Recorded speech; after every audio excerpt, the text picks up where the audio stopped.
commencer la table ronde. Donc je laisse les dernières personnes s'installer. Donc voilà, j'espère que vous avez apprécié la performance qui s'est tenue dans le hall. Donc merci beaucoup à Caroline et à Nils. C'était un très beau moment. Merci à vous. Oui.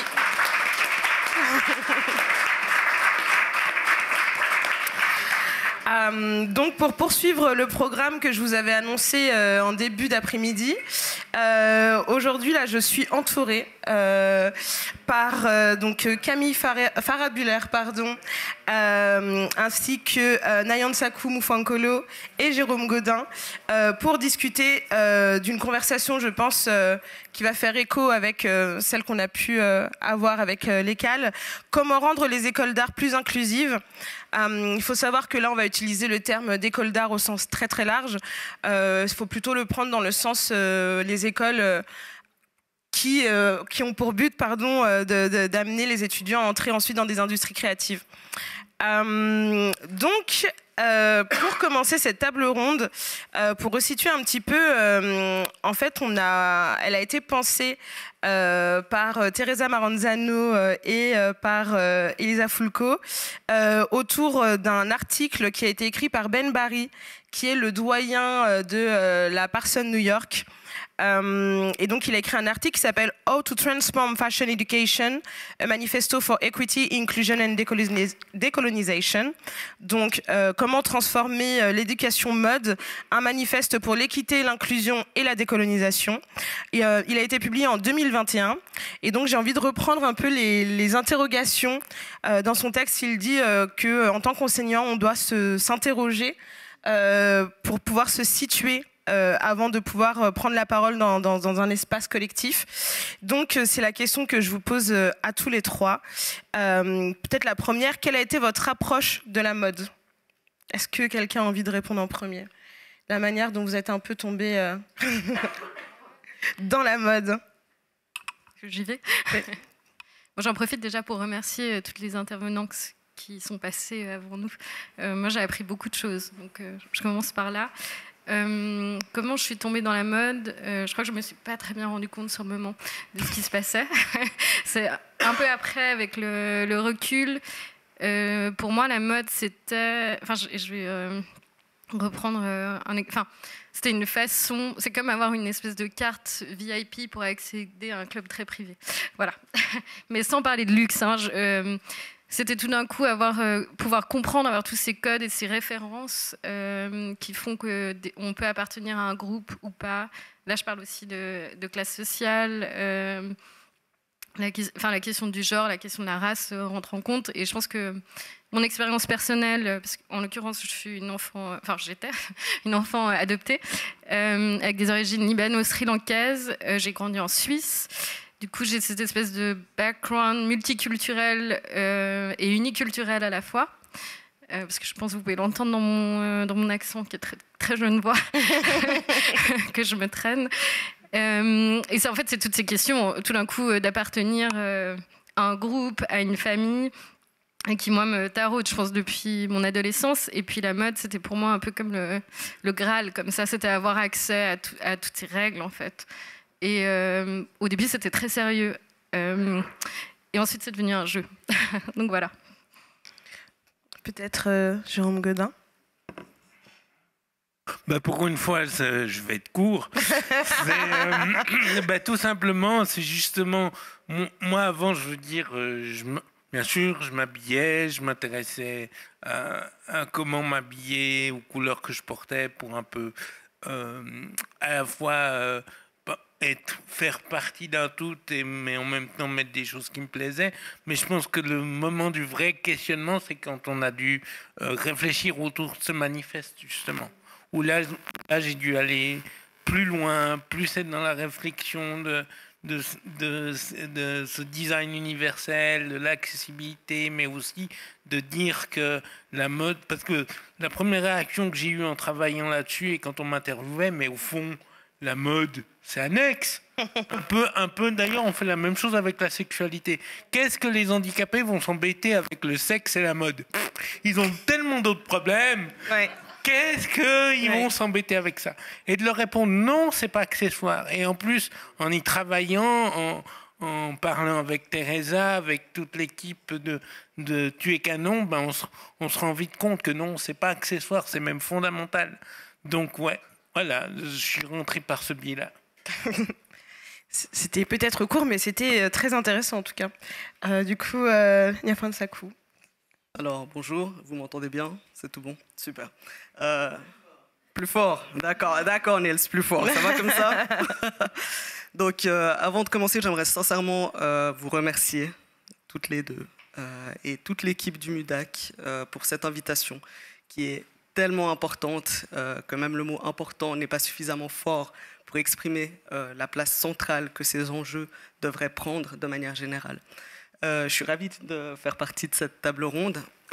Et pour moi, c'est un peu complexe. C'est-à-dire que la mode, j'ai pas fait d'école de mode ou quoi que ce soit, mais la mode a toujours été un peu omniprésente dans ma vie, de par justement mon neuroatypisme et donc aussi les questions sensorielles. Parce que c'est vrai que, comme ça a été dit avant, la question du sensoriel est très très important. Et effectivement, choisir ses vêtements et choisir des vêtements qui sont adaptés passe aussi avant tout par les sens. Et donc, c'est vrai que... Et aussi les couleurs. J'avoue, je suis toujours habillée en noir, par exemple, plus souvent en noir. Il me faut en tout cas des tissus qui soient suffisamment doux, pas des choses qui vont gratter ou quoi que ce soit, parce que sinon ça va pas être possible du tout. Donc c'est vrai que la mode a toujours été un peu un challenge dans une certaine mesure, un challenge parce que c'est quelque chose qui nous habite et qu'on habite en même temps. Et donc du coup de trouver une espèce de seconde peau qui soit adapté et qui s'adapte aussi à nous, est excessivement compliqué. Donc c'est vrai que parfois j'ai tendance à être un peu monomaniaque. Dès que je trouve un habit, c'est toujours à peu près le même que j'achète à différents exemplaires, je sais. Mais en tout cas, c'est comment est-ce qu'on arrive à trouver des vêtements qui puissent nous faire du bien aussi. Parce que comme on l'a dit, il y a aussi cette caractéristique de bien-être à un moment donné et qui ne doit pas être par défaut. Et il faut véritablement que la mode change pour ne plus être un espèce de par défaut, mais vraiment une espèce de seconde peau qui permette aussi de nous habiller. Donc voilà, je n'ai pas fait d'études en mode, mais par contre la mode est véritablement omniprésente dans ma vie. Je répète un peu ce que je disais tout à l'heure. Finalement, c'est vrai que la mode nous concerne en fait tous et toutes. Et ce n'est donc pas un sujet annexe, comme le rappelait à l'instant Jérôme Gaudin. C'est vrai qu'on a tendance à ranger la mode du côté du futile, et elle l'est pour plein de raisons au sens de l'industrie en elle-même. Mais elle reste aussi quelque chose qui nous permet d'être qui nous sommes et de pouvoir le dire haut et fort, donc c'est très important de le rappeler. La deuxième question que pose Ben Barry et que je trouve très intéressante, c'est comment est-ce que vous avez été reçu par les écoles d'art, soit parce que vous y avez fait des études, soit parce que maintenant vous y intervenez. Est-ce que quelqu'un se sent d'intervenir? Donc, moi, en termes de background, j'ai fait des études universitaires en histoire de l'art et en anglais, avec une spécialisation en études culturelles et en théorie critique. Et c'est vrai que de manière générale, le monde académique est un milieu, on va dire, très hégémonique. Donc c'est vrai que par exemple l'histoire de l'art que l'on m'a enseignée est une histoire de l'art hégémonique, donc généralement plutôt d'artistes blancs, plutôt hommes, et on écarte vraiment toutes les minorités, sauf qu'on a un courant qui a été appelé l'art brut, par exemple, mais qui est un courant un peu annexe et puis qui est un peu de côté comme ça, etc. etc. Donc c'est vrai qu'à l'époque où j'ai fait mes études, la diversité et l'inclusion, c'était pas trop ça. Très honnêtement, c'était vraiment pas trop ça.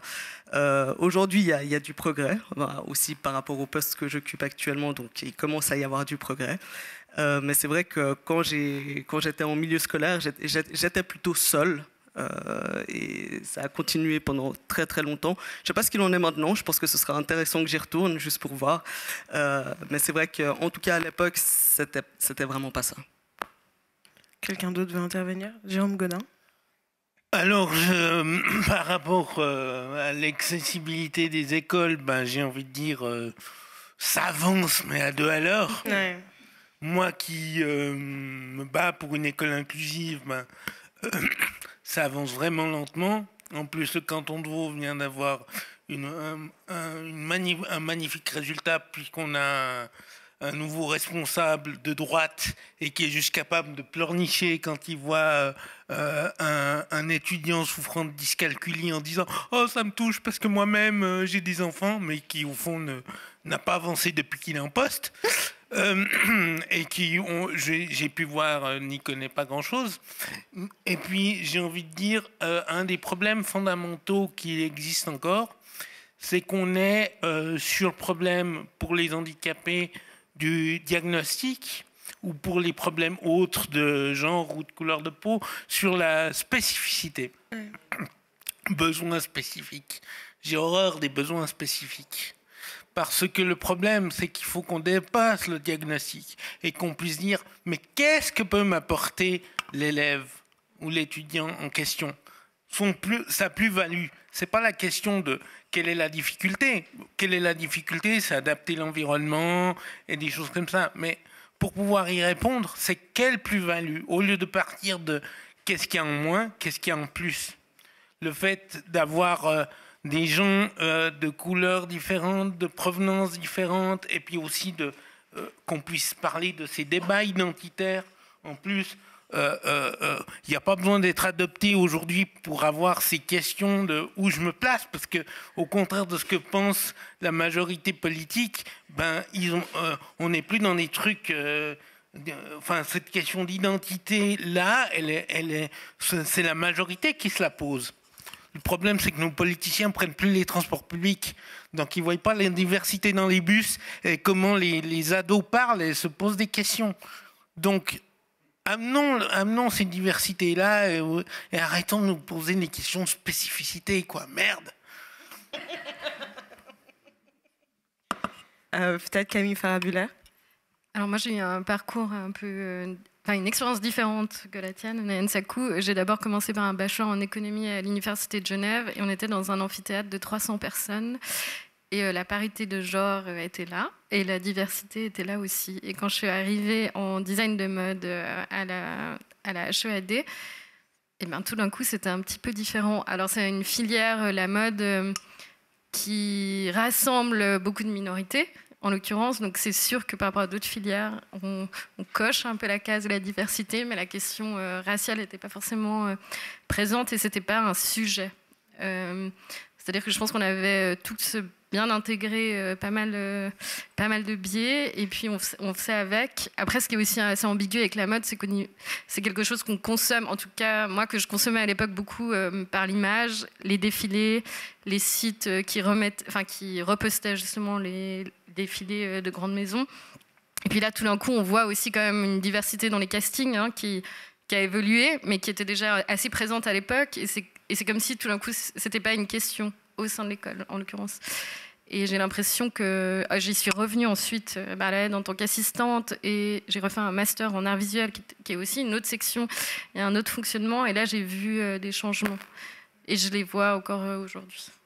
Merci pour cette touche positive quand même, ça fait du bien à entendre, je ne sais pas pour vous, mais ça porte un peu.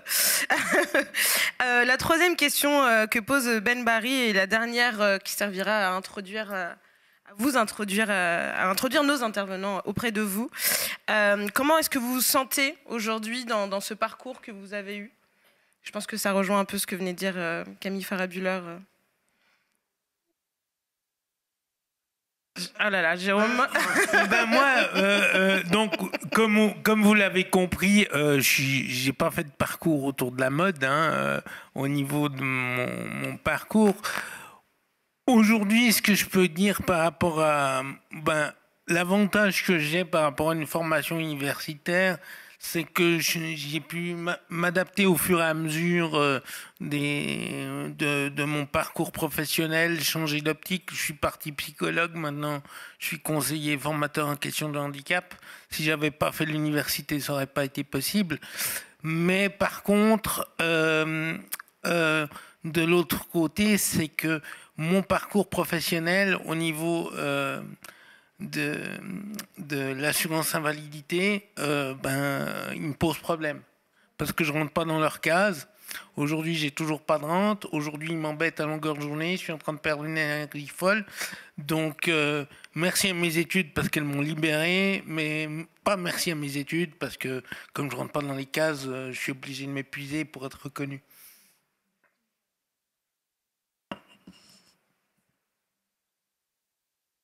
Alors, de mon côté, je pense que mon parcours, de manière générale, c'est un peu goupillé d'une manière qui a fait que j'ai pu prendre conscience, en fait, de beaucoup d'inégalités au fur et à mesure que j'ai avancé, au fur et à mesure que j'ai commencé aussi à avoir des outils pour commencer à voir les choses, voir des choses qui sont justement invisibles et qui sont rendues invisibles par la société de manière générale, parce que finalement on a tous grandi dans la même société où on invisibilise des personnes et puis on apprend en fait à invisibiliser les personnes, parce que c'est aussi comme ça qu'on nous raconte les histoires et c'est comme ça qu'on déambule dans la rue et qu'on a accès ou non à certains espaces, etc., etc. Donc c'est vrai que dès le moment où j'ai commencé à pouvoir voir, à vraiment m'apercevoir, je me suis dit qu'il fallait vraiment en fait faire quelque chose, ou en tout cas essayer de faire quelque chose pour faire bouger un peu les lignes et véritablement être inclusif et pas uniquement inclusif sur papier, parce que oui, c'est toujours super l'inclusion performative, mais d'être véritablement inclusif et de veiller en fait plus qu'à une inclusivité, essayer d'arriver à une forme d'équité, tout simplement. Tu veux ajouter quelque chose? Non. Ouais, je vais peut-être juste ajouter quelque chose. Je pense que des fois j'ai des doutes et ma collègue Aude, qui est en face de moi, les partage aussi, mais je crois plus le temps avance, plus les échanges se font aussi avec les étudiants, en tout cas au sein du département mode, plus je crois en le fait que la mode peut être un endroit en fait, où les choses peuvent changer. C'est sûrement très utopique de ma part, mais j'y crois et je pense que c'est un lieu qui permet, en fait, qui donne la place à ces questionnements, qui fait des erreurs aussi tous les 2 mètres, ça c'est sûr, mais qui continue d'avancer. Et je pense qu'il y a vraiment beaucoup de choses qui peuvent se faire à partir de ce médium-là. Merci à tous les 3 pour cette présentation. Ma prochaine question, c'est pour revenir un petit peu donc sur le but un peu de cette conversation, qui est de parler des possibilités d'inclusivité au sein des écoles d'art.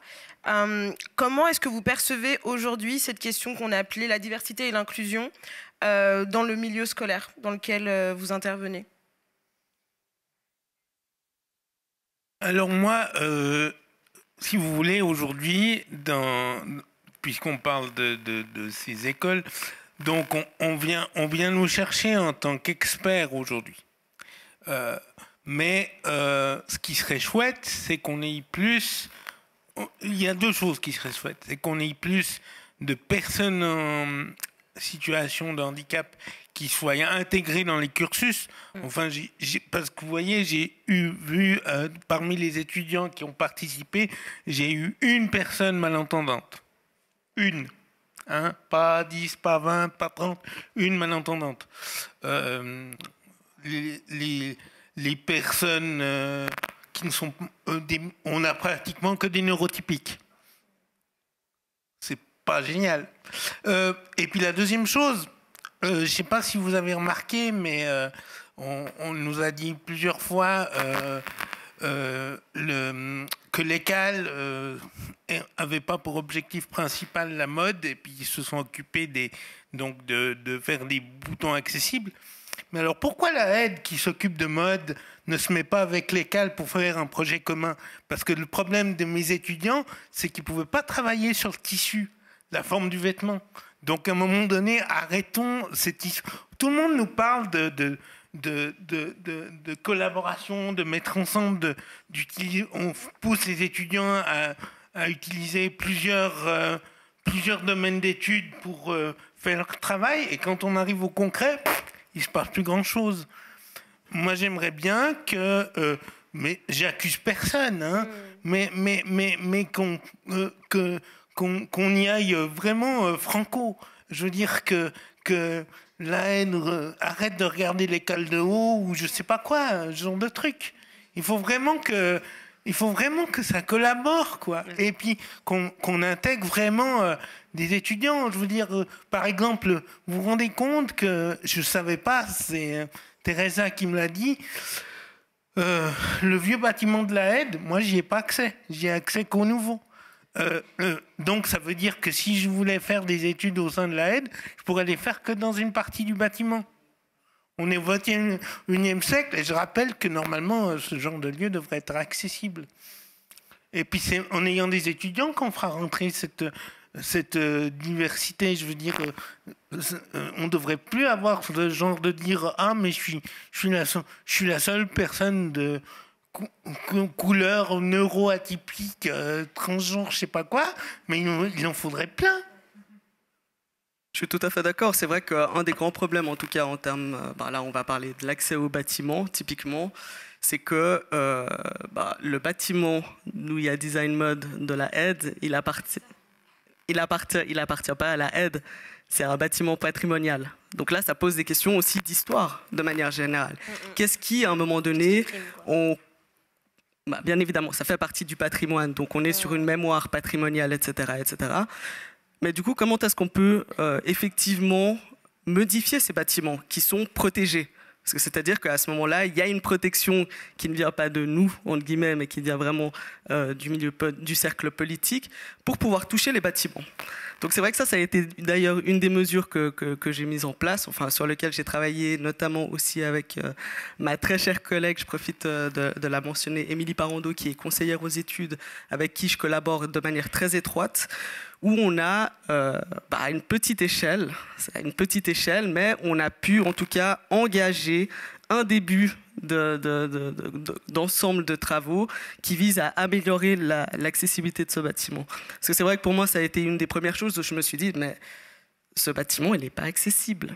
Alors oui, on peut y accéder par derrière, comme ce qui a été dit, comme tu l'as dit, il est accessible à une partie, mais là, il va y avoir en tout cas des travaux qui vont faire que ça va être un peu plus accessible dans la mesure du possible de ce bâtiment patrimonial. Mais ça pose aussi justement à ce moment-là des questions qui vont être beaucoup plus, entre guillemets, structurelles, où on a l'impression qu'on est en train de s'attaquer à un millefeuille. C'est-à-dire qu'on gratte une surface, on se dit ok, et puis finalement, d'un coup, il y a, on est encore plus empêché parce qu'on ne peut pas agir, en tout cas de manière aussi libre, parce que le bâtiment ne nous appartient pas, parce qu'il s'agit à ce moment-là du patrimoine. Et comment est-ce qu'on questionne aussi justement tous ces bâtiments du patrimoine, de manière générale, qui sont tous sauf inclusifs en termes d'accessibilité, etc., etc.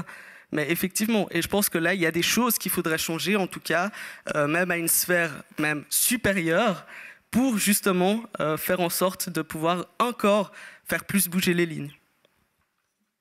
Peut-être avant de continuer, ça serait bien que vous rappeliez un petit peu, faut passer à chacun, donc Jérôme Godin a expliqué qu'il intervenait pour faire évoluer les questions d'accessibilité et de permettre un meilleur accès aux personnes en situation de handicap, notamment dans les écoles. Peut-être vous voulez toutes les deux vous présenter et dire un peu vos rôles respectifs. Oui, j'y vais. Du coup, moi, je suis intervenante invitée au sein du département mode en bachelor et en master. Et puis, j'anime un séminaire qui se situe un peu entre la théorie et la pratique, notamment avec les deuxièmes années. Et le but, c'est d'avoir une autre approche, déjà pédagogiquement de la théorie, que ce soit un petit peu moins lourd, un petit peu moins gros comme ça. Et le but aussi, c'est qu'ils arrivent à faire le lien entre leur pratique et la théorie, puisque souvent c'est très déconnecté.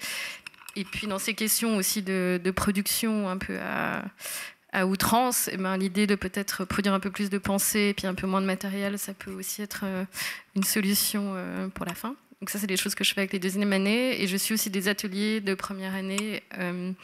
Je suis souvent en binôme avec un designer ou une designeuse praticienne. Et puis moi, j'interviens sur les questions justement de scénographie à la fin, sur la façon dont les étudiants vont présenter leur projet, le conceptualiser. Et ensuite, je fais aussi des suivis théoriques de thésis en bachelor. Voilà, beaucoup de choses. Oui, non, puis la dernière chose, c'est que je m'occupe du casting du défilé de la Aide, c'est là où la boucle est bouclée, parce que c'est là qu'on voit justement les questions de représentation et de diversité, qui est quand même une vitrine pour le département et l'école. Et je pense qu'il y a pas mal de nœuds qu'on rencontre en fait à ce moment-là. Alors pour ma part, j'ai plusieurs casquettes à la Aide. Je suis maître d'enseignement en théorie critique, donc j'enseigne de manière transversale au bachelor des cours d'introduction aux théories critiques, que ce soit par exemple d'introduction à l'intersectionnalité, où on parle justement de l'intersection des identités.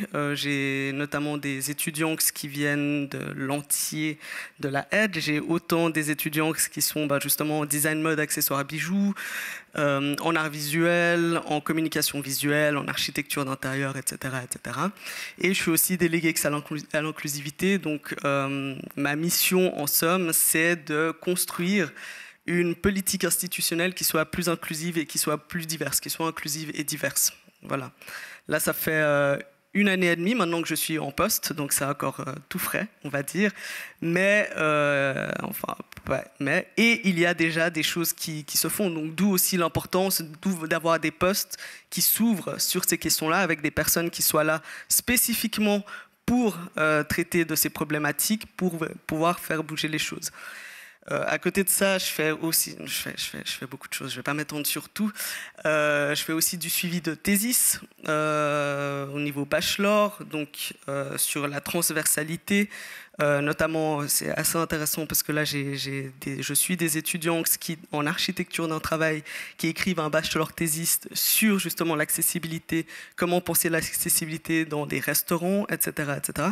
Donc c'est vraiment super en fait de voir aussi qu'il y a des programmes, ou en tout cas qu'il y a des étudiants qui pensent ce genre de choses aussi dans leur recherche, dans leur travail de bachelor. J'en profite, j'aimerais rebondir un peu sur ce que nous expliquait Jérôme Gaudin, et j'aimerais savoir un peu quelles sont peut-être les idées reçues, ou en tout cas les freins que vous rencontrez lorsque vous intervenez dans les milieux scolaires. Est-ce qu'il y a des problématiques qui reviennent de manière récurrente? Alors, si on parle de manière générale, je dirais que c'est toujours cette idée du diagnostic et du spécifique. C'est le gros truc. C'est que, surtout au niveau disons des institutions, c'est qu'ils partent dans leurs problématiques. En dehors de mon expérience de l'école, justement, on posait la problématique en termes super spécifiques. Et puis on s'attend que je sois un expert en mobilité réduite. Ouais. Et moi, c'est pour ça maintenant, je me dis justement conseiller et formateur en question de handicap généraliste. C'est pour dire aux gens, non, moi je suis pas un spécialiste pour mon PMR parce que j'ai croisé des personnes malvoyantes, malentendantes, sourdes, aveugles, neuroatypiques. Et du coup, j'ai piqué des choses à chacun pour parler de leur réalité. Je veux dire, on se fréquente. Et comme tu as dit, la transversalité est une chose essentielle. Donc ça, c'est un gros frein. Par contre, j'ai envie aussi de parler d'un grand espoir que j'ai. C'est que depuis quelques années, je vois une nouvelle génération d'étudiants et que ces étudiants-là, justement, de par les questions autour notamment du genre, les questions raciales et autres, sont beaucoup plus ouverts. Pour eux, le fait que je parle d'inclusion des personnes handicapées, ils sont là, what? Il y a un problème là, mais pourquoi vous ne faites pas partie du truc? Pour eux, c'est beaucoup plus logique. Le travail qu'ils font, ils le trouvent normal, essentiel, ce qui n'était pas le cas avant. Donc moi, j'ai beaucoup d'espoir par rapport aux étudiants, et il faudrait que les étudiants prennent le pouvoir pour secouer les professeurs. On part en insurrection dans les écoles, dans les écoles d'art. Un nouveau mai 68, quoi. À bon entendeur. Peut-être pour rebondir, Camille Farah-Buller, peut-être expliquer un petit peu les programmes que vous mettez en place. votre Je pense classe? qu'un bon exemple, c'est un atelier qu'on a commencé depuis 3 ans maintenant, qui est en première année et qui questionne justement les normes, enfin la définition de la norme du corps dans la mode, parce que c'est une conclusion en fait à laquelle on est arrivé, notamment durant le casting, c'est que à la fin de l'année, on se retrouve avec des vêtements qui sont faits en taille 36. Ouais. Et puis du coup, pour des raisons aussi de budget et d'organisation, on doit faire un espèce de tournus dans les modèles qu'on choisit, et on se retrouvait à devoir prendre des personnes extrêmement normées. Et en fait, on s'est dit, ah, mais qu'est-ce que font nos étudiants? Puis on s'est dit, mais qu'est-ce que nous, on fout? Parce qu'en fait, en première année, généralement, on les fait travailler sur un modèle, un stockman, qui sont ces mannequins. Je pense que tout le monde a cette image un peu romantique du mannequin de couture. Ben, c'est toujours le même. Qui était au départ dans des tailles extrêmement petites, quoi, du 34 ou du 36. Et puis, en fait, on donne ça à nos étudiants. Après, on leur fait travailler le patronage ou le moulage autour de ces mannequins. Et puis, en fait, 3 ans après, leurs bases de patronage sont en 36 et puis les collections sont en 36. Donc l'atelier intervient vraiment en première année, où ils sont amenés à retravailler en fait ces stockman qui sont maintenant déjà en taille différente, et puis à se positionner et directement travailler, collaborer avec le modèle, parce que c'est ce qui se passe aussi beaucoup, c'est qu'on produit des vêtements, on construit des collections et après on cherche des personnes qui rentrent dedans. Et ça, c'est un peu le problème de la mode et de l'industrialisation qui a tout normalisé.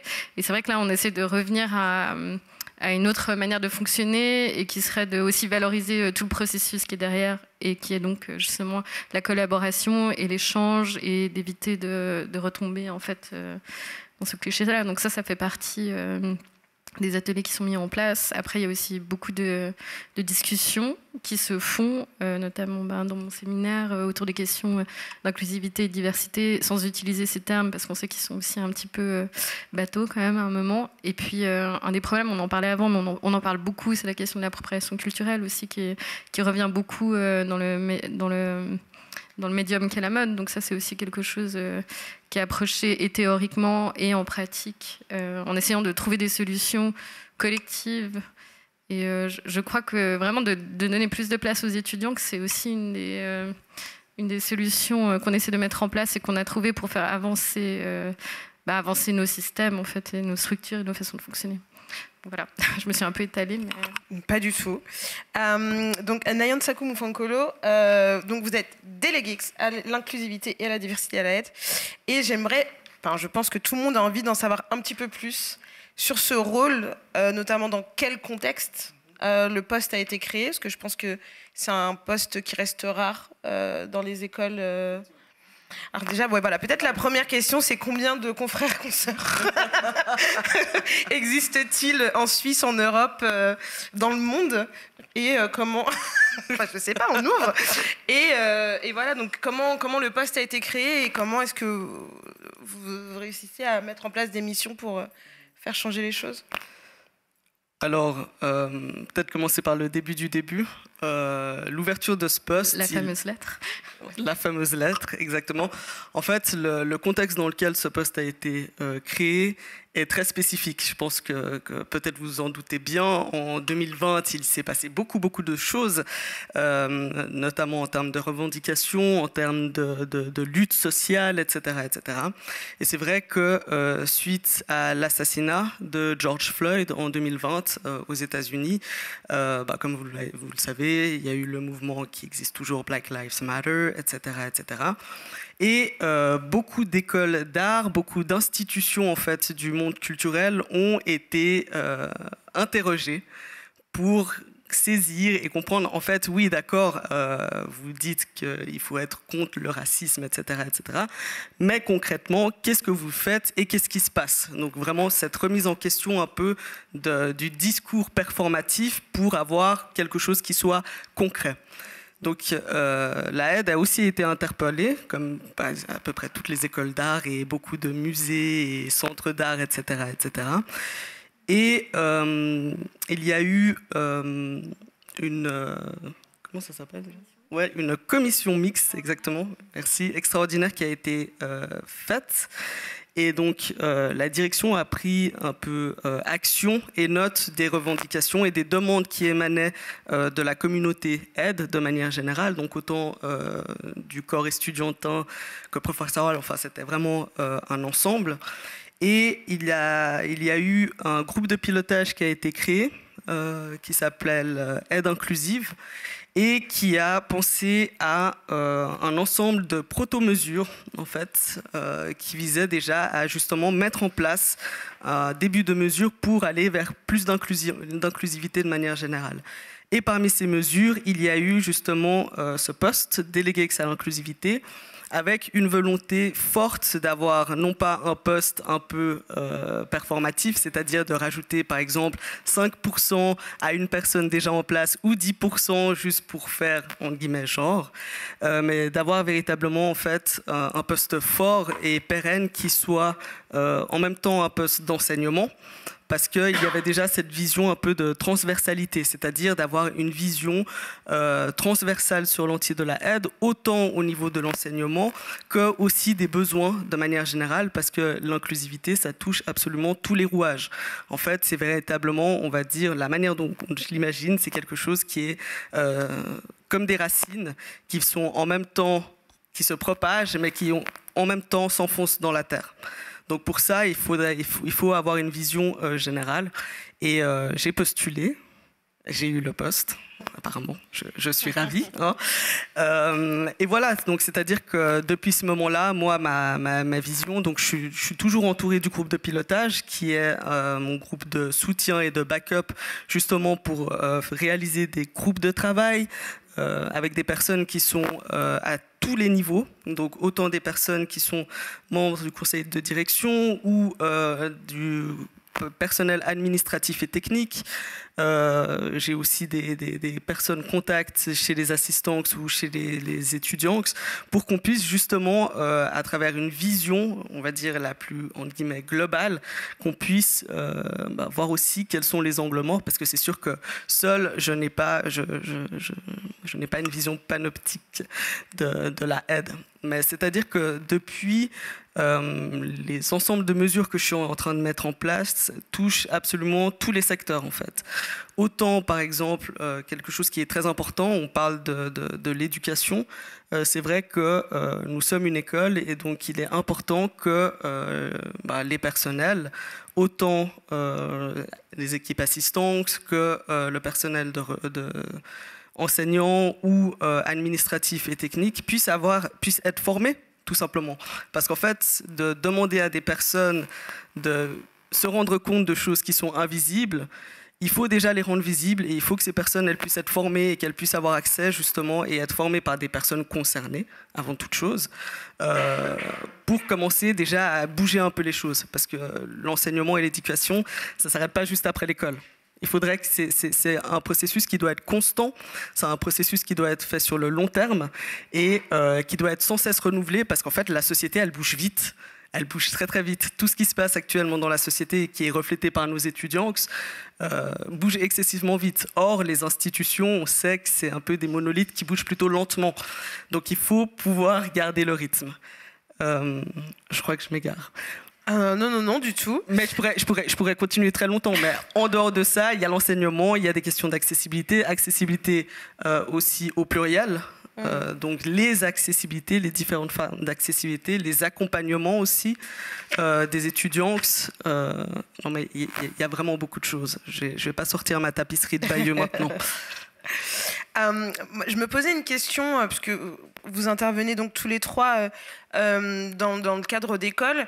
Est-ce que vous avez mis, on va dire, un peu une espèce de charte, est-ce que vous donnez un peu des espèces de règles que vous souhaitez mettre en place pour créer, on va dire, un climat inclusif, acceptable, positif, un peu avec les étudiants avec lesquels vous échangez ? Alors, je crois qu'une chose déjà toute simple, c'est de commencer par demander les pronoms. Ça, c'est une des premières choses que moi j'essaie de mettre en place. Après, j'ai l'impression que l'espace dans lequel on enseigne est aussi assez important, parce que des fois, on se retrouve dans des salles ultra académique comme ça, on est sur une petite estrade derrière un micro et un ordinateur et on a des étudiants qui sont très loin derrière. Ça, c'est des choses que moi j'essaie de changer. C'est difficile parce qu'on n'a pas forcément accès à tous ces espaces tout le temps, mais d'essayer de repenser la configuration en fait de la pièce. Et puis après, j'ai l'impression que c'est des petites choses dans la façon dont on échange à plusieurs, essayer de pas toujours essayer de faire la place en fait pour que certaines personnes qui d'habitude ne prennent pas forcément la parole puissent le faire. Je pense que j'arriverai pas à dire comment, mais c'est vraiment d'être assez attentive en fait à ce genre de choses au sein d'un cours, d'un séminaire. Après, moi, j'essaie aussi d'amener souvent des textes et puis après qu'on puisse en débattre, de pas être de pas essayer de présenter mon savoir comme s'il était le seul et l'unique, et puis d'ouvrir vraiment la discussion.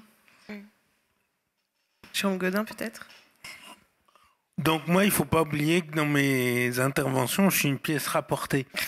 C'est-à-dire que je dois m'intégrer dans un système préexistant. Par contre, alors, je rejoins ma prédominante. Une des choses très importantes que j'ai à faire, c'est d'être attentif à ce qui se passe dans la salle. Comme vous avez vu, je suis un peu provocateur et les provocations passent pas toujours. Et il faut être attentif à oser, si j'entends un ro, il faut que je puisse réagir à ce ro-là parce que j'ai peut-être touché à quelque chose, soit demander à la personne pourquoi elle le fait, ou si j'ai deviné, peut-être préciser ma pensée qui ne se veut jamais, bien entendu, si elle se veut provocatrice, elle ne se veut pas blessante, et d'être capable de s'excuser. Et ensuite, une des choses aussi que j'amène et qui est très importante, c'est de dire que je peux tout entendre et tout accepter. Parce que, en tant que personne handicapée, si je suis pas capable d'entendre quelqu'un qui me dit « mais moi, le jour où je suis en chaise roulante, je meurs », si je suis pas capable d'entendre ça, je peux pas faire évoluer les mentalités. Donc, être capable d'accueillir toutes les paroles et être capable, et puis d'essayer, à un moment donné, de voir un peu justement qui est timide pour lui dire mais est-ce que tu n'as pas quelque chose à dire. Après, je ne peux pas aller beaucoup plus loin vu que je suis une pièce rapportée. Voilà. Nayan Sakou Moufankolo. On peut dire juste Nayan Sakou. Ok, Nayan Sakou. Let's go. Pour moi, c'est vraiment super important d'essayer d'instaurer un espace qui soit le plus accueillant possible à bien des égards. C'est-à-dire, comme tu l'as dit, Jérôme, déjà prêter attention. Prêter beaucoup attention, observer beaucoup les personnes qui sont autour de moi. Par exemple, pendant mes cours, c'est vrai qu'une des premières choses que je dis, par exemple, toi, tu parlais des pronoms. Moi, je demande les pronoms. Mais la chose que je dis directement derrière, c'est seulement si vous le désirez. Seulement si vous vous sentez être dans un espace dans lequel vous avez envie de le faire. Si vous voulez, par exemple, simplement m'écrire un email ou vous ne voulez rien dire, c'est complètement libre.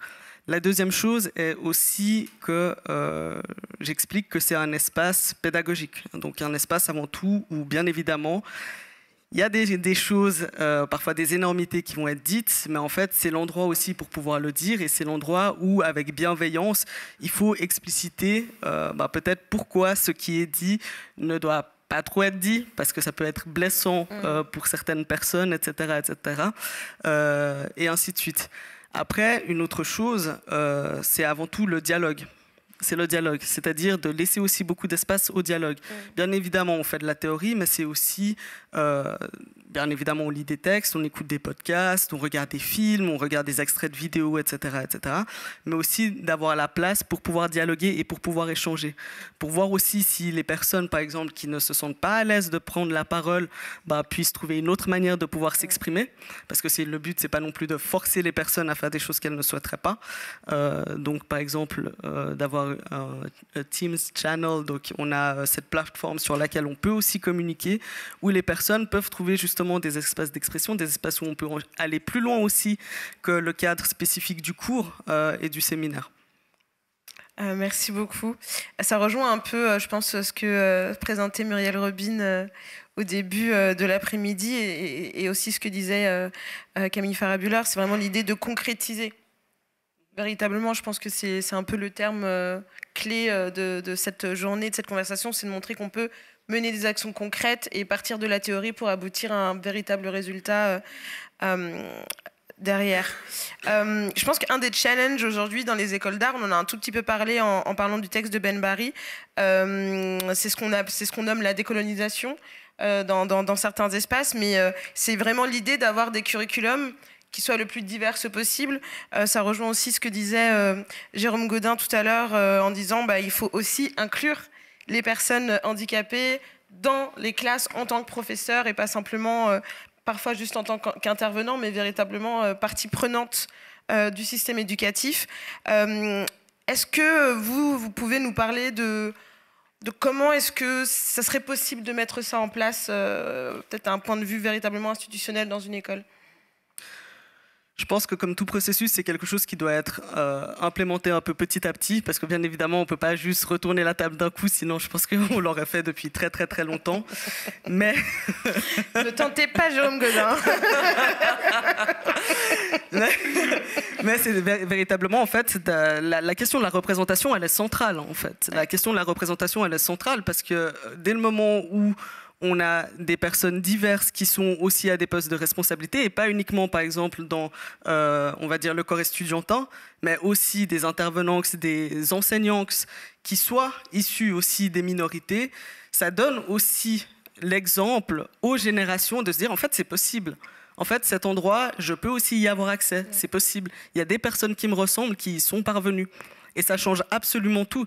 Donc, je pense que c'est vraiment un processus qui doit se faire petit à petit. En fait, il ne devrait pas se faire petit à petit, mais il va se faire petit à petit. C'est un peu bon gré, mal gré.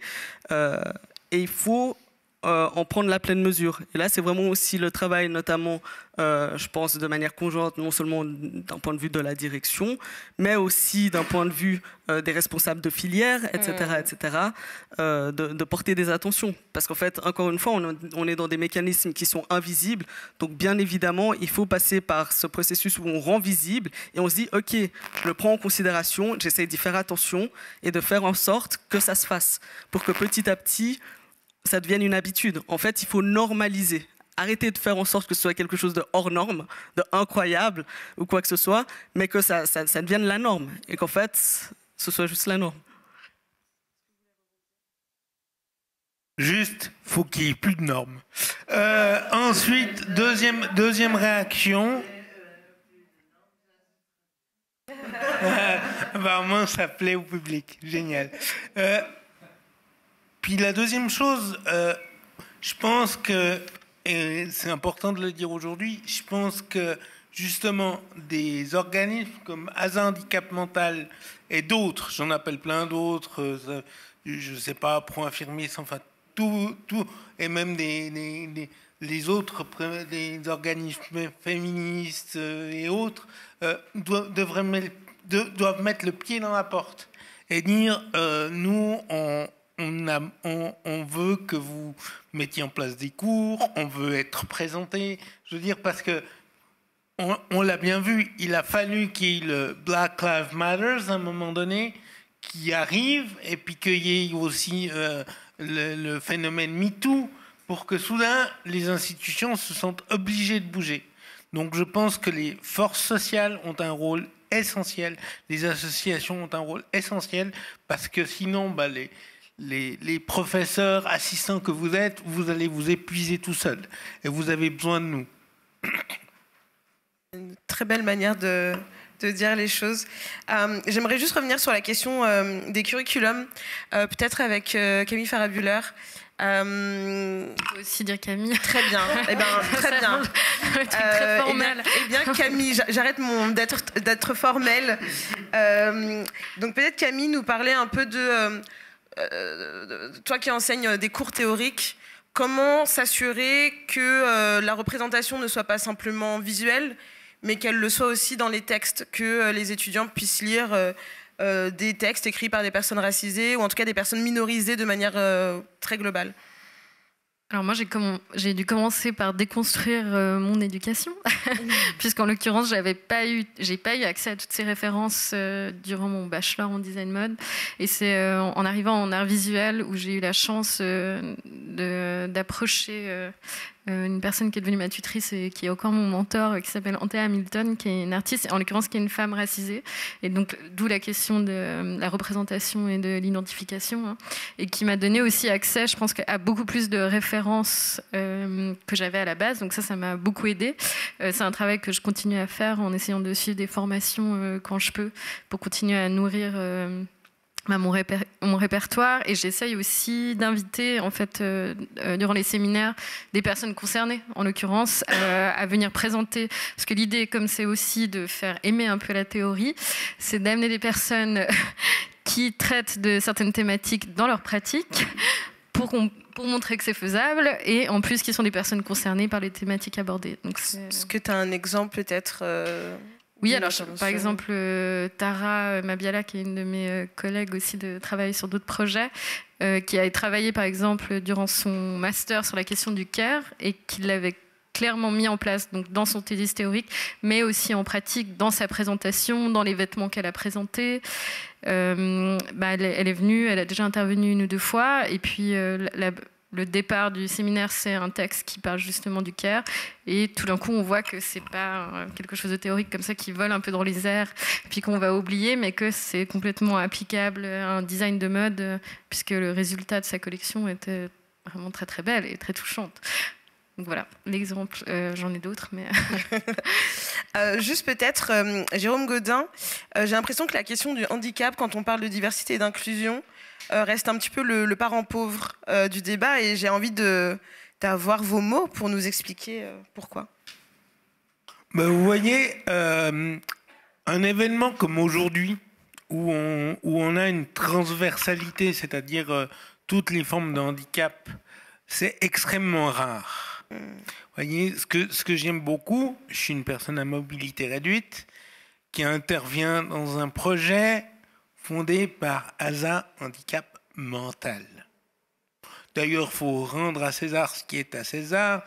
Moi, quand j'ai été amené à collaborer sur une mise en application de la Convention des droits des personnes handicapées avec donc des personnes avec un handicap mental, et ils ont tout de suite parlé des personnes à mobilité réduite, alors que moi qui suis dans ce groupe-là, on a tendance à pas penser dans un premier abord à ceux qui ont un handicap mental. Donc je pense que notre responsabilité à ce niveau-là, c'est d'être plus transversal pour former un groupe plus uni pour dire « et oh, on existe ».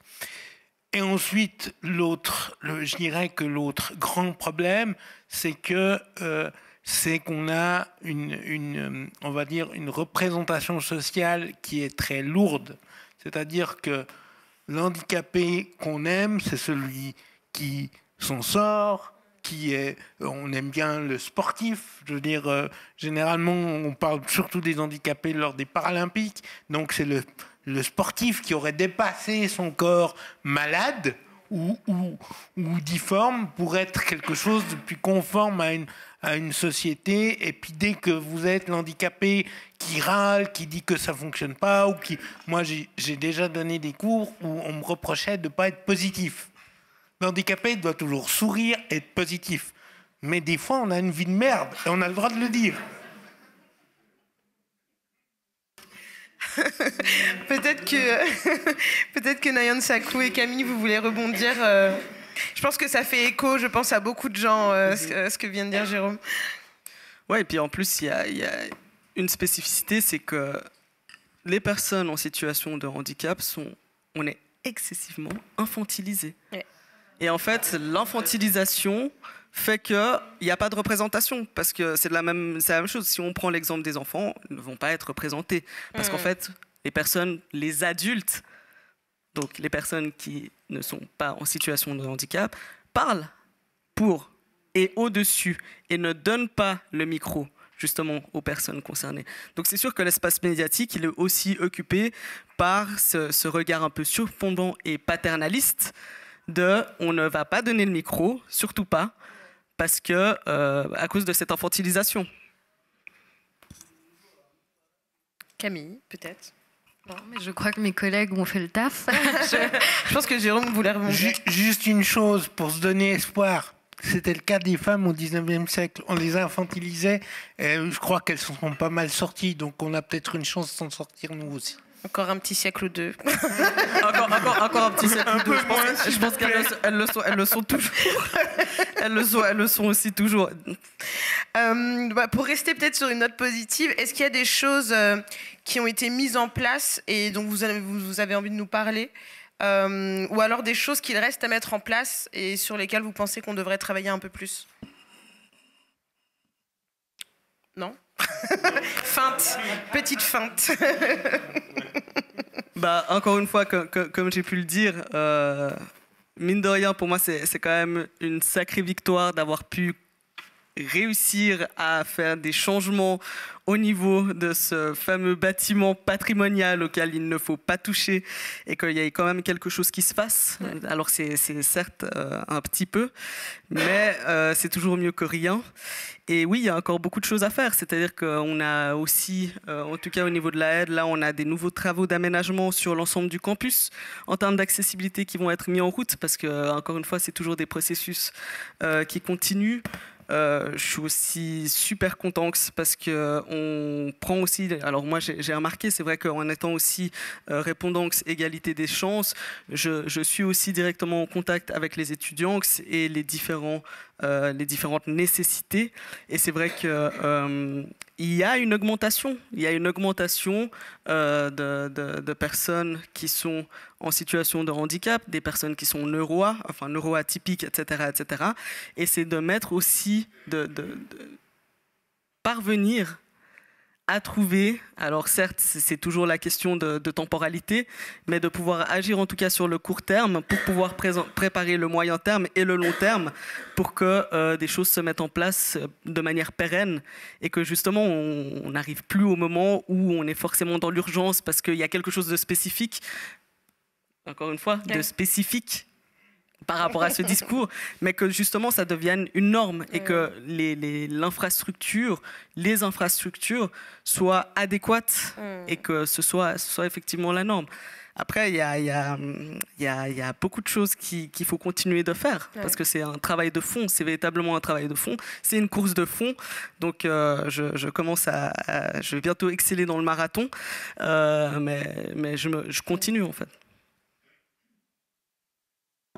Je crois qu'une des choses que j'aimerais souligner, c'est l'arrivée de ton poste et ton arrivée, du coup, qui est déjà la preuve qu'il y a un changement. Je crois que de voir aussi que ça se passe au niveau estudiantin, c'est aussi assez agréable. Il y a une espèce de force comme ça qui vient d'en bas et qui est vraiment synonyme de changement. Et puis je crois que au sein du département mode, moi, ce qui me donne quand même pas mal d'espoir, c'est les collections des diplômants master et bachelor de l'année passée qui ont montré qu'on pouvait faire de la mode, qu'on pouvait rester dans les questions de désirabilité tout en proposant des corps différents en fait, au final et en collaborant.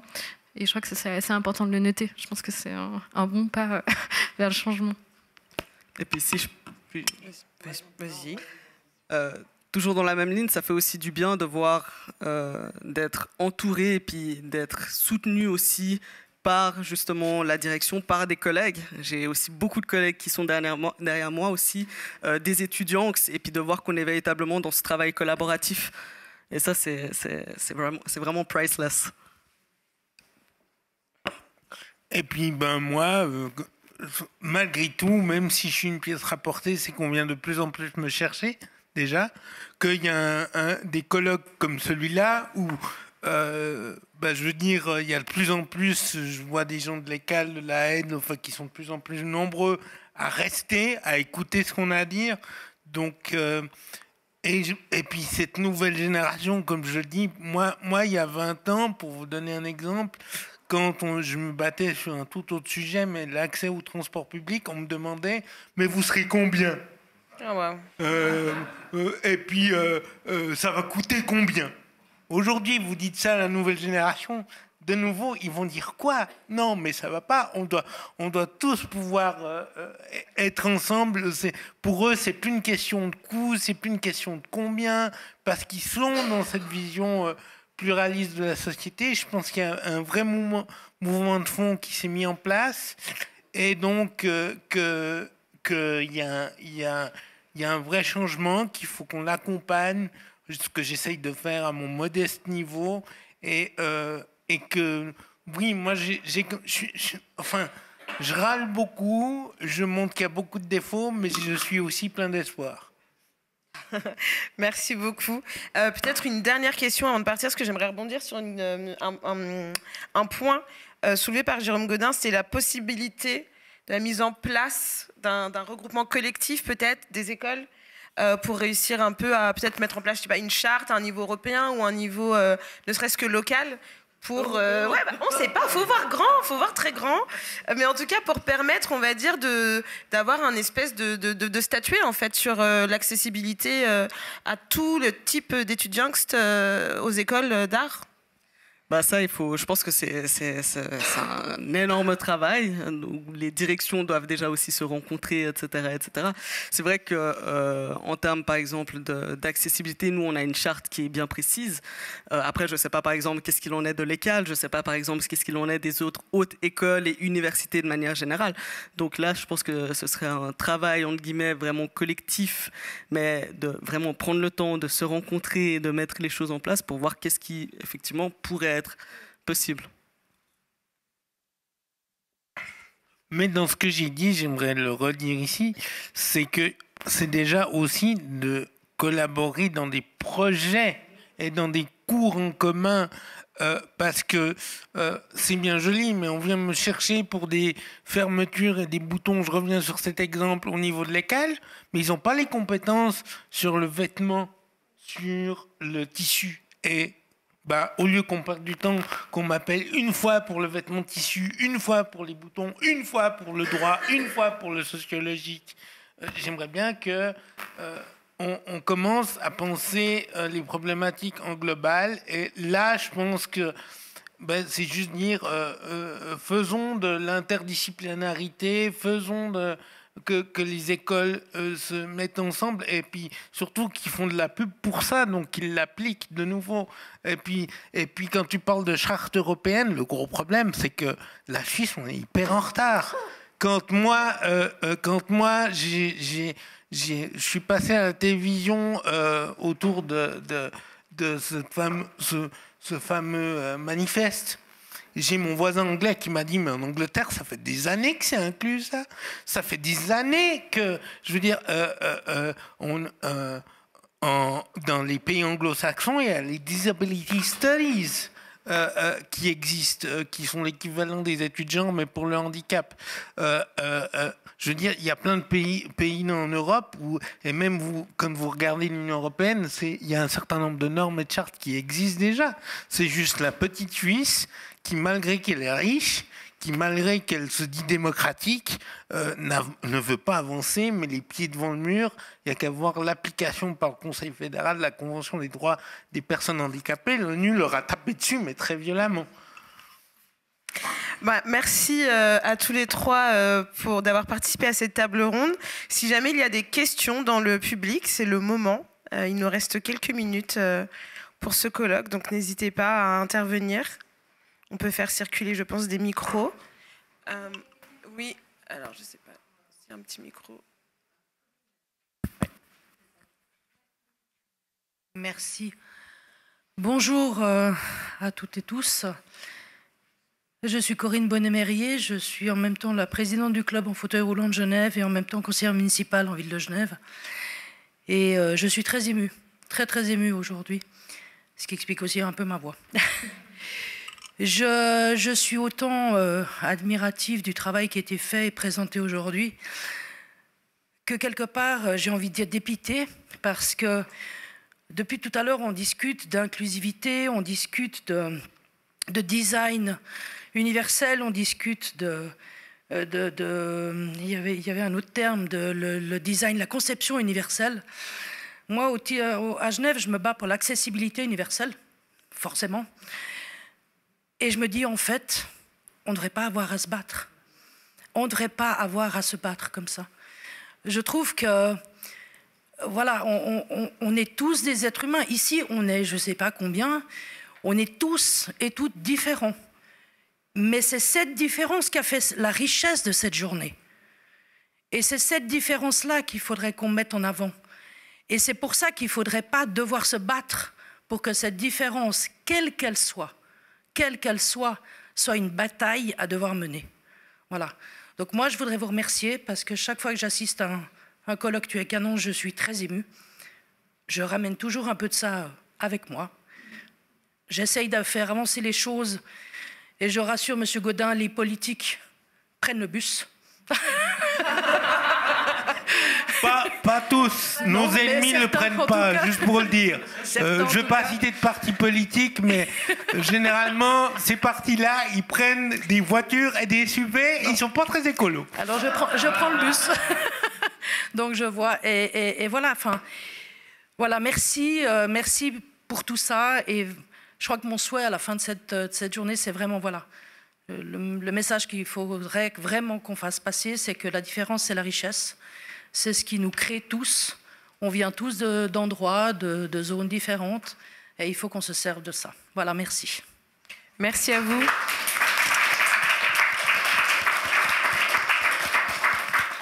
Oui, bien.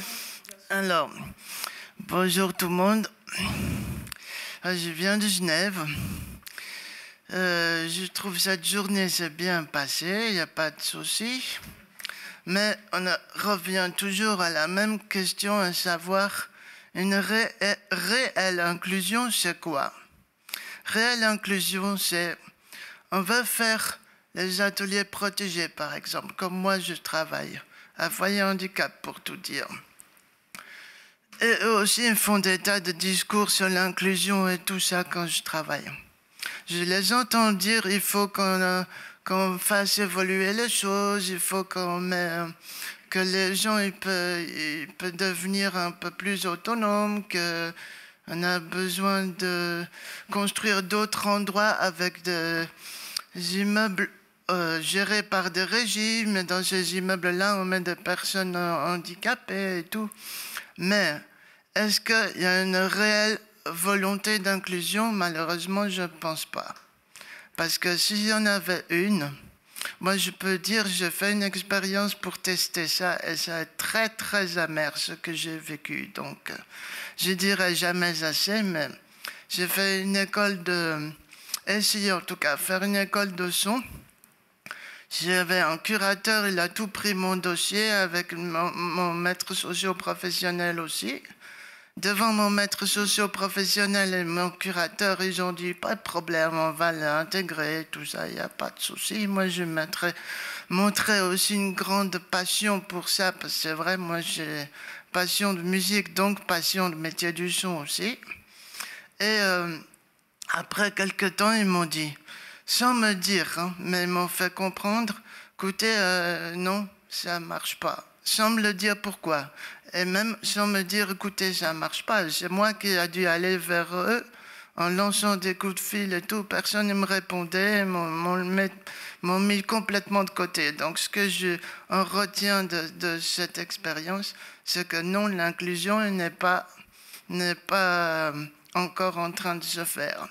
Et je suis très très déçu à ce niveau-là. Voilà tout ce que je veux dire. Merci Nils. Il y avait la jeune fille.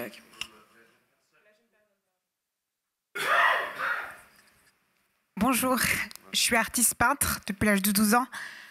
J'ai un trouble autistique, je suis HP. Je voulais dire quelque chose qui est...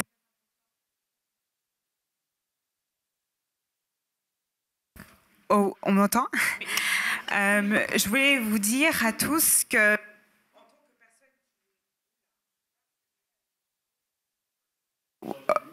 le micro...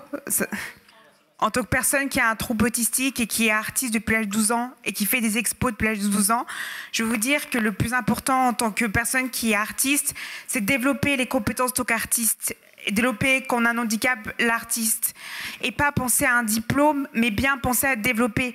Si on m'avait donné peut-être les occasions de développer mes capacités en tant qu'artiste peintre, j'aurais peut-être été dans certaines écoles. J'aurais peut-être eu beaucoup plus tôt.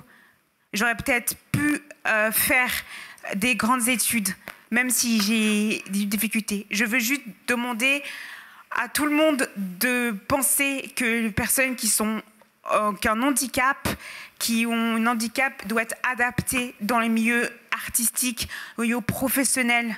On a besoin. Et on a besoin dans les milieux universitaires, parce que je suis aussi étudiante à l'université, et du coup, il faut développer tout ça. Et je trouve ça pas normal que, par exemple, l'université où j'étais, où j'ai inclus Kinetic Columbia, que eux, en fait, ils incluent les personnes aux États-Unis, mais ici, ils ne le font pas. Pourquoi l'université de Columbia et Yale incluent dans des programmes d'études comme le programme où j'étais des plus inclusifs de genre qui féministes dans le milieu universitaire, plutôt que ce programme-là n'existe pas? Pourquoi les programmes d'inclusion aux troubles autistiques n'existent pas dans les programmes d'études comme ils font dans ces universités, partout? Pourquoi les États-Unis ou l'Angleterre incluent plus? Pourquoi on est obligé de partir à l'étranger plutôt que rester en Suisse?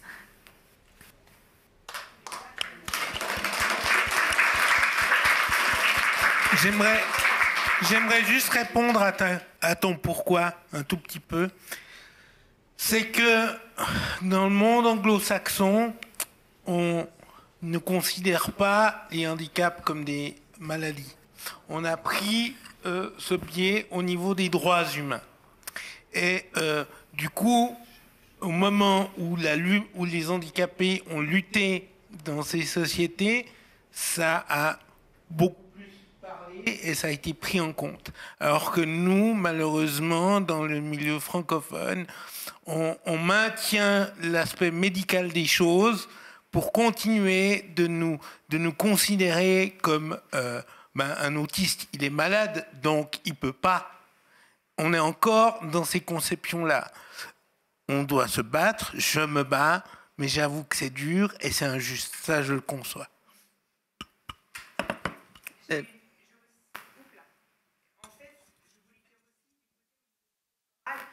l'impression qu'il n'y a pas assez d'inclusion.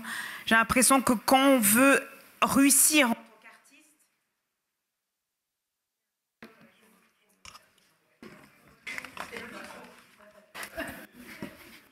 ma question est posée, c'est pourquoi on n'inclut pas, pourquoi on n'a pas plus de professeurs qui sont... Moi, je suis personne non binaire aussi, donc pourquoi on n'inclut pas plus de personnes et pourquoi on ne fait pas plus d'actions, peut-être plus universitaires comme des conférences. J'avais vu quelqu'un qui était... Des conférences, ils font des séminaires aux États-Unis, des conférences, même au Québec, ils font des conférences, des séminaires sur le genre. Et c'est dommage aussi qu'on ne collabore pas avec eux. Et il y a beaucoup d'associations québécoises qui peut-être aimeraient collaborer avec nous ou collaborer avec des associations anglo-saxons, américaines qui voudraient collaborer avec nous. Peut-être, je trouve dommage qu'on a des accords américains et qu'on ne l'utilise pas. Pourquoi vous pensez, j'ai une question, pourquoi les accords américains ne sont pas utilisés aux Québécois en Suisse? Alors, peut-être que je peux donner quelques éléments de réponse. Ok, très rapidement, oui. Très rapidement. Ok, peut-être que je vais parler un peu vite pour essayer de répondre rapidement. Donc pour vous répondre déjà, en tout cas à la Edge, je pense que je suis la seule personne qui est issue à l'intersection de ces identités. Donc en tant que personne non binaire sur le spectre, etc., etc. Et c'est vrai qu'en termes de tradition aussi universitaire, les traditions anglo-saxonnes, elle commence à se répandre aussi ici. Donc ça prend aussi du temps. C'est-à-dire que par exemple, le champ de spécialisation que j'ai fait, qui est en New American Studies, qui traite justement de tout ce qui est des Cultural Studies, de Critical Theory, il n'y a pas 150 universités en tout cas ici qui le font. Mais ça tend à se développer de plus en plus. Et la question des partenariats, il y a des personnes qui sont aussi spécialistes, qui sont aussi locales, entre guillemets. Et je pense que, en tout cas d'un point de vue qui me concerne plus particulièrement, j'ai l'impression que c'est aussi très important de faire de la place justement aussi à ces personnes qui sont aussi spécialistes, qui sont ici, qui sont aussi des publics empêchés, qui n'ont pas forcément justement accès, mais qui ont plus que les compétences de pouvoir aussi venir enseigner, etc., etc. J'espère que c'était suffisamment vite. Et Merci. Donc je pense que de toute façon on aura l'occasion d'échanger un peu plus au moment de l'apéritif. Je pense qu'on me coupe. Je laisse Teresa trancher. Je fais vite. Je voulais juste dire que les autres écoles ont deux types de contrats, les contrats fixes et les contrats vacataires, et qu'elles ont profité des contrats vacataires, donc des contrats précaires, pour diversifier leurs écoles. Donc c'est un appel aux directions, pérenniser ces postes. Que les directeurs soient présents aussi à ce genre d'événement.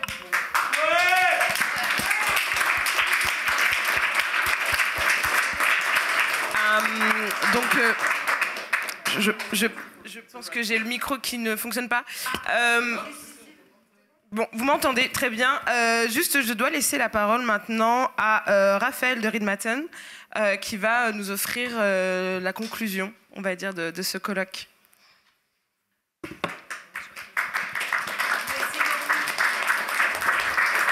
Oui. Vous m'entendez? Oui, je pense que je vais avoir le terrible privilège, et je suis terrorisé d'essayer de résumer cette incroyable journée. Donc vous m'excuserez si j'arrive pas, voilà, si j'arrive pas à tout redire, mais je vais commencer par un mot qui m'a frappé au début, c'était la notion de corps politique. Moi, je suis directeur d'une association qui représente les organisations de personnes handicapées, dont notre comité est entièrement des personnes concernés, des experts, comme les étudiants de l'ECAL les appellent maintenant. Je suis aussi une personne concernée par le handicap et c'est à ce titre aussi que je vais essayer de vous faire une petite restitution. Donc la notion de corps politique, c'est vraiment cette notion que par notre différence, on a un discours politique. La mienne, moi je suis en situation irrégulière du handicap, ça dépend des circonstances et si je dois me lever ou pas, que je vais être plus ou moins en situation de handicap. Il y avait un moment dans l'histoire où on a beaucoup parlé des représentations et de l'évolution des représentations dans les campagnes de sensibilisation des grandes organisations d'aide aux personnes handicapées, et je précise aide aux personnes handicapées, et dans les campagnes de pub. J'avais peut-être deux remarques, et je vais essayer de ne pas trop être personnel aujourd'hui, mais j'ai l'impression que ce discours qui évolue, et c'est une bonne chose, dans le cas des organisations d'aide aux personnes handicapées, il y a une contradiction fondamentale parce que le discours des campagnes de récolte de fonds sont complètement contradictoires avec le discours. Vous avez vu une campagne de pro-infirmisme, il y a des campagnes qui sont beaucoup plus larmoyantes et qui donnent une image négative du handicap. Et je pense que c'est la même chose avec les campagnes publicitaires qui donnent une image très, très stéréotypée et passéiste des personnes. Voilà. J'ai aussi retenu qu'il fallait reconnaître l'expertise des personnes en situation de handicap. Donc, beaucoup de personnes dans ce genre de milieu où on parle beaucoup de « nothing about us without us », rien sur nous sans nous. À Agile, on a décidé de changer ce logo et de dire simplement « rien sans nous ». C'est « nothing without us ». Et je pense que c'est le moment qu'on change ce discours et qu'on arrive vraiment à ce moment-là. Il n'y a rien dans la société qui doit se faire sans les personnes en situation de handicap. Je pense que là, il y a une évolution à faire et je regrette vraiment qu'on en soit encore à rien sur nous sans nous. Et heureusement, et c'était un petit peu ma crainte venant de venir ici, il y a beaucoup de ce qu'on appelle d'autoreprésentants ou d'experts en la matière qui sont là aujourd'hui et ça me réjouit. Ce que j'ai aussi retenu du principe de la conception universelle qui a été abordé à plusieurs reprises, et je pense que c'est très, très important pour résumer ce manifeste de la mode. Une facilité introduite pour les personnes en situation de handicap représente un confort d'usage pour tout le monde. Et pas seulement un confort d'usage, je pense que c'est vraiment un avantage pour tout le monde. Donc moi, quand j'ai vu un peu le travaux des étudiants, je me suis dit ça serait bien qu'ils aillent donner des cours aux ingénieurs des CFF qui sont encore restés au concept de la diligence. Et je suis persuadé que c'est parce qu'il y a un moment donné au 17e ou 18e, au 19e siècle ou 18e siècle, je ne sais pas, on s'est dit qu'on allait mettre une diligence sur des roues avec quelque chose à vapeur, un cheval à vapeur dedans, et il a fallu, je pense, 150 ans pour qu'on se rende compte qu'on n'avait pas besoin de mettre les trains aussi élevés. Donc juste un exemple de à quel point les institutions changent lentement. J'ai aussi entendu une phrase qui m'a frappé, il faut oser et être plus visible. Et puis ça, c'est vraiment peut-être une petite différence que j'ai notée longtemps dans le domaine du handicap, c'est que les personnes en situation de handicap n'ont souvent pas le choix d'être différents et d'être vus et regardés comme un objet différent. Et un sociologue du corps parlait de l'aristocratie du banal. Donc peut-être ce besoin et de personnes en situation de handicap de peut-être pas toujours être sous un piédestal. En même temps, et c'est presque une opposition, il y a un besoin peut-être d'être le metteur en scène de sa différence, d'avoir un contrôle sur qui on veut être, sur sa propre identité. Et là, il me semble que la mode ou toute la discussion d'aujourd'hui peut vraiment contribuer à permettre à la personne de définir sa propre identité. Voilà. Je crois que j'ai plus beaucoup de temps parce que la journée a été très longue. Il me reste 2 minutes pour essayer de tout résumer. Moi, j'étais impressionné par le travail des étudiants. J'ai noté quelques titres que j'aimerais donner à leurs inventions. Il y avait le bouton décalé, la fermeture untied me, le bouton à voile, la fermeture à voile, voilà, très joli aussi.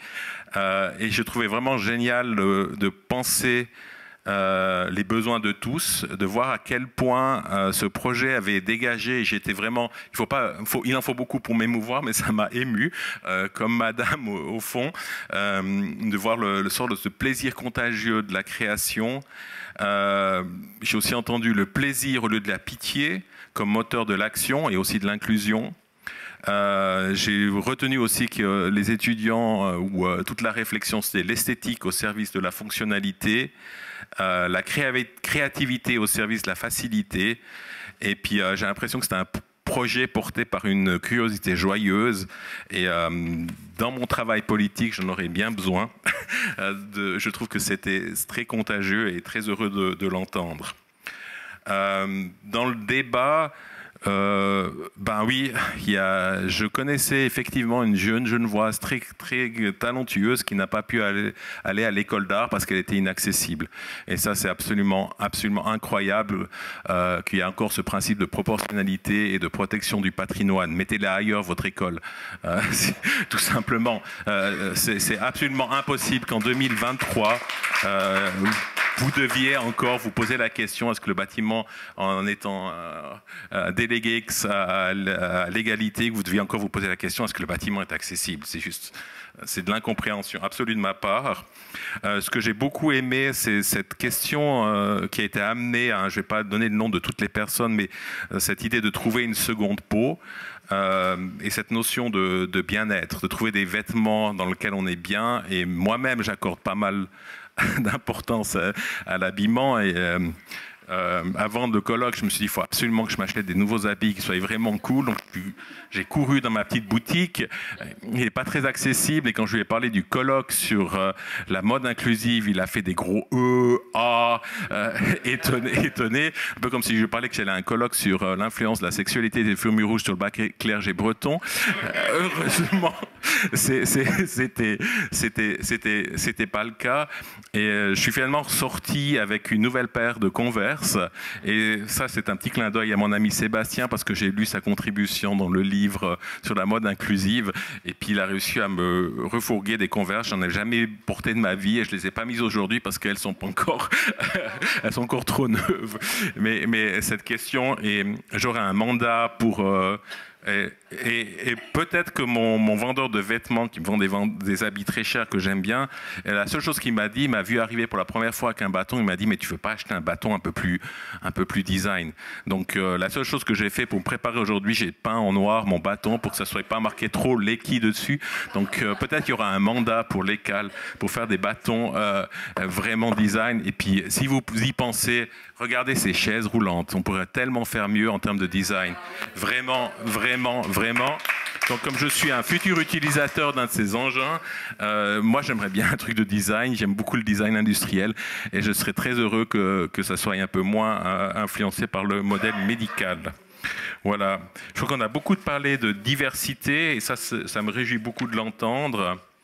Et puis j'ai été vraiment impressionné aussi par la façon dont les étudiants de l'ECAL ont introduit, on parlait des experts. évidemment des personnes expertes en la matière et vraiment sans plus de mention du handicap. Et j'ai vraiment le sentiment, et ça a été dit dans le débat avec insistance, qu'il y a une nouvelle génération qui voit les choses d'un regard complètement différent, et ça me donne un petit peu d'espoir que tout ce discours sur la transversalité pourra faire évoluer. Et puis j'espère aussi qu'on pourra sortir du validisme. Ce terme, j'aurais voulu vous poser la question. Est-ce que cette thématique du validisme est dans vos... à quelle place elle a dans vos cours? Je crois que c'est un peu trop tard, mais je pense que... D'accord, je me réjouis vraiment de l'entendre. Donc, et finalement, j'aimerais juste vous dire les choses que... J'ai une expression qui a aussi été dite... on a l'impression de s'attaquer au millefeuille. Donc agile.ch avec Inclusion Handicap, la Fondation pour la démocratie, une petite organisation de militants du Tatkraft, a décidé de lancer l'initiative pour l'inclusion. C'est pour ça que j'ai ces 2 i renversés pour ça. On la lancera le 27 avril. On va essayer de faire changer les choses vraiment au niveau du boulanger, même du construction de la maison du boulanger et peut-être même de la formation des pâtissiers pour garantir dans les faits l'égalité des droits des personnes en situation de handicap au niveau de la Constitution et aussi la liberté de choix. Comme vous le savez, la Suisse continue de ne pas respecter la Convention des droits des personnes handicapées, notamment en termes d'hébergement. Il y a énormément de personnes en situation de handicap en Suisse qui n'ont pas le libre choix du logement et nous voulons le faire changer. Et donc, dès que l'initiative sera lancée, il y a déjà un site internet initiative inclusion.ch. Je vous invite vraiment toutes et toutes, je vais y arriver une fois, à soutenir l'initiative pour l'inclusion, parce que je pense que c'est aussi à ce niveau-là qu'il faut faire pour que ce soit plus possible. En tout cas, pour la prochaine génération, ça prendra du temps, on est en Suisse, mais que ce soit plus possible qu'une école ne soit pas accessible, qu'une école ne prévoit pas de la place pour les personnes en situation de handicap. Donc je vous remercie beaucoup pour cette journée et je trouvais que c'était vraiment très stimulant. Merci aussi à tout le monde.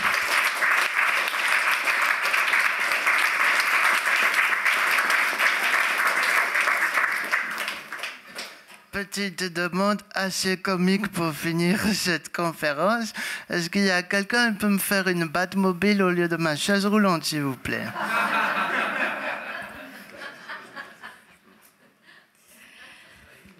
Voilà, donc je ne sais pas comment vous remercier vraiment toutes et tous, tous ceux qui ont pris la parole, vous, le public magnifique, merci. Je souhaite qu'on poursuive encore tous ces échanges, encore et qu'on trouvera encore manière de collaborer ensemble. Nous vous attendons, donc, Élise et moi, pour la signature du livre que vous pourrez acheter donc, au Bookshop. Il y a un apéritif qui nous est très gentiment offert par le MUDAC, donc on peut continuer à bavarder autour d'un verre. Merci encore à toutes et tous.